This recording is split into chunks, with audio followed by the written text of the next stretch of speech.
Parang bata nga daw itong si Giannis Antetokounmpo ayon mismo dito nga kay Jaylen Brown, tapos nga kasi ang ginawa nito sa kanya. Ano ba naman kasi no, matapos siyang sikuhan dito ay gana pa nga mag fake handshake itong si Giannis Antetokounmpo dito nga kay Jaylen Brown. Akala ata ni Giannis nakakatawa itong ginawa niya.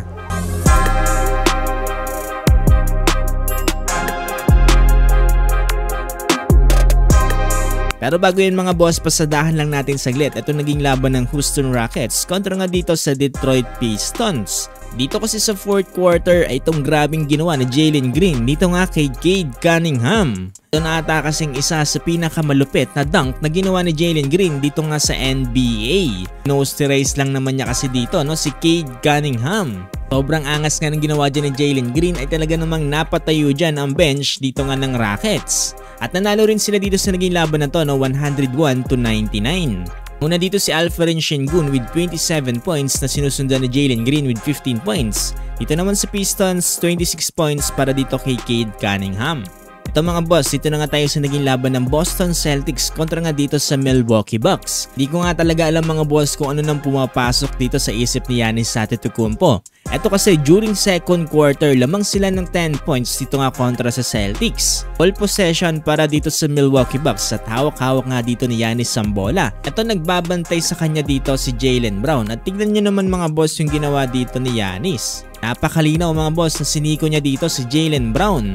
At ang mas malupit niyan mga boss, offensive foul lang ang tinawag dito kay Giannis Antetokounmpo.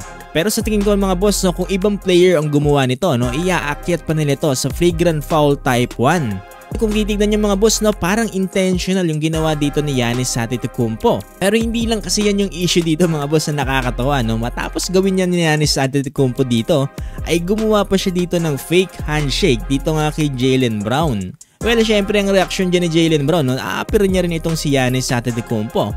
Pero tignan nyo naman yung ginawa dito ni Giannis mga boss. Pineki niya yung handshake mga boss at humawak pa sa kanyang ulo, no, at tinawanan pa dito si Jaylen Brown. Well, inulit naman ni Giannis dyan ng handshake niya pero sa pagkakataon na to ay hindi na siya pinansin dito ni Jaylen Brown. Nasiko mo na yung tao tapos niloko-loko mo pa dito pagkatapos. Sa huli mga boss na kay Jaylen Brown pa rin ang uling alakak dahil tinalo nila itong Bucks sa final score ng 113-107. Ewan ko, tuloy-tuloy na ata ang karma na nangyayari dito sa Milwaukee Bucks. Dito nga pala sa laban ng una si Tatum with 31 points, etong si Jaylen Brown 14 points. Kapag tala naman ng 43 points dito si Giannis Antetokounmpo, pero walang magagawa itong 43 points niya, talo pa rin talaga sila. At during press conference mga boss na itong si Jaylen Brown ay natanong patungkol dito sa ginawa ni Giannis Antetokounmpo. Ang sagot dyan ni Jaylen Brown mga boss no, ay parang bata nga daw itong si Giannis Antetokounmpo. Ngayon comment section mga boss na parang high school nga daw itong si Giannis Antetokounmpo. Well, alam mo sasabi niyo dito sa naging laban na to no?